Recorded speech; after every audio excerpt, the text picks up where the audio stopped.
Imagine a cold that doesn't just chill you, but utterly consumes you. A frigid embrace that slows your breath, stills your heart, and turns every cell in your body into a tiny, fragile crystal. To be frozen solid, suspended between life and death, perhaps for centuries, with the faint, terrifying hope of one day being brought back. It sounds like the stuff of science fiction, a chilling sci-fi trope. But what would actually happen to your body if it were frozen solid? How does nature already achieve this impossible feat? And what are the terrifying scientific hurdles preventing us from truly cheating death through the ultimate deep freeze? Today on Simple Schematic, we're peeling back the icy layers. We're going to explore what happens when you're frozen solid, dissecting the horrific science of cryostasis and the staggering challenges of revival. Prepare to have your understanding of life and death chilled to the bone. Let's begin with the grim reality of what happens when a human body freezes naturally without any protection. The process starts with hypothermia, as core body temperature drops below 35 degrees Celsius.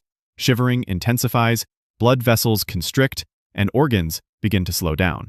As the temperature plunges further, below 28 degrees Celsius, the heart becomes erratic and the brain activity severely diminishes. Eventually, below about 20 degrees Celsius, the heart stops, breathing ceases, and a person is clinically dead. But the real cellular destruction begins as the body temperature approaches zero. Water, which makes up about 60% of your body, expands as it freezes. As ice crystals form, they pierce cell membranes like tiny, sharp needles. This physical damage is catastrophic, tearing apart the delicate structures that keep cells alive. Even if the ice doesn't completely rupture the cell, it draws water out, dehydrating the cell and concentrating salts and toxins inside, further damaging vital proteins and organelles. This is why a frostbitten limb turns black and dies. It's not just the cold, it's the internal crystal shattering. If an entire human body were to freeze solid, every single cell would undergo this pulverizing destruction, turning organs into a slushy, damaged mess. Resuscitation would be impossible. Yet incredibly, some creatures on Earth have mastered this very art of freezing solid and returning to life. Take the wood frog of North America. This amphibian can survive having up to 65% of its body water turn to ice, stopping its heart, breathing, and even brain activity. Its secret? It floods its cells with glucose, sugar. Glucose acts as a natural cryoprotectant, lowering the freezing point of water inside the cells and preventing the formation of large, destructive ice crystals. Instead, the water turns into a non-crystalline, glassy solid called a vitrified state, or forms very small, harmless ice crystals outside the cells. Even more astounding are tardigrades, also known as water bears. These microscopic creatures can survive being frozen to nearly absolute zero, minus 272 degrees Celsius, by entering a state of suspended animation called cryptobiosis. They replace most of their cellular water with a sugar called trehalose, which forms a glassy matrix that protects their internal structures. Nature, it seems, has its own highly refined cryonics labs. Inspired by these biological marvels, human cryostasis or cryonics attempts to achieve a similar feat for people. This isn't about freezing alive. It's about preserving a legally dead body at ultra-low temperatures in the hope that future technology can revive and cure them. The process is incredibly precise and begins immediately after legal death. First, the body is rapidly cooled to prevent further cellular degradation. Then, blood is drained and replaced with a complex cocktail of cryoprotectant solutions. These chemicals, often including glycerol or DMSO, are the human equivalent of the wood frog's glucose. Their goal is to penetrate every cell, preventing the formation of damaging ice crystals. Instead, the hope is to achieve vitrification, a state where the body's water turns into a non-crystalline, glass-like solid, avoiding ice formation altogether. Once vitrified, the body is cooled to cryogenic temperatures, typically around minus 196 degrees Celsius, using liquid nitrogen. At this temperature, all biological activity ceases, theoretically halting cellular decay indefinitely.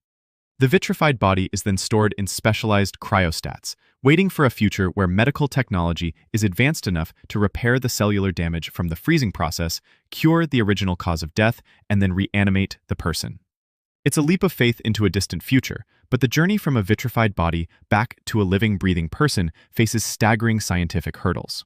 The most significant challenge is the toxicity of cryoprotectants. While these chemicals prevent ice damage, they are inherently toxic to cells in high concentrations. Getting enough cryoprotectant into every single cell without poisoning it is incredibly difficult, and removing it during rewarming without causing damage is an even greater challenge. Current methods often cause cellular toxicity and osmotic shock. Then there's the problem of rewarming. Rapidly and uniformly rewarming a body from -196 degrees Celsius without causing thermal stress, cracking, or further ice formation, if vitrification wasn't perfect, is immensely difficult. Current rewarming techniques are only effective for very small tissue samples, not an entire human body. A major breakthrough in nanotechnology or controlled energy transfer would be needed. And finally, the ultimate challenge: brain preservation. Even if the body could be perfectly vitrified and reanimated, what about the brain's incredibly delicate neural connections, which hold memories, personality, and consciousness? While some small animal brains have been vitrified and rewarmed with some structural integrity, preserving the vast network of every synapse and every protein for decades or centuries, then accurately restoring its function is a monumental task. The concept rests on the future ability to repair damage at a nanoscale, possibly even reassembling neural networks atom by atom. So, what happens when you're frozen solid? Naturally, it's a catastrophic destruction of life. Through cryostasis, it's a suspension in a damaged but theoretically salvageable state, a desperate gamble on a technologically advanced future. From the wood frog's miraculous survival to humanity's ambitious attempts at vitrification, the science of cheating death through cold is a fascinating frontier. It pushes the boundaries of biology, engineering, and even our definition of life itself. It forces us to ponder, what are the true limits of life and suspended animation? And will humanity ever truly master the ultimate deep freeze, turning a frozen tragedy into a triumphant rebirth? The answer remains locked away, waiting for a future that might one day hold the key. What are your thoughts on cryostasis? Would you ever consider it? Share your theories and opinions in the comments below. If you found this chilling dive into the science of freezing and revival intriguing, hit that like button and subscribe to Simple Schematic for more.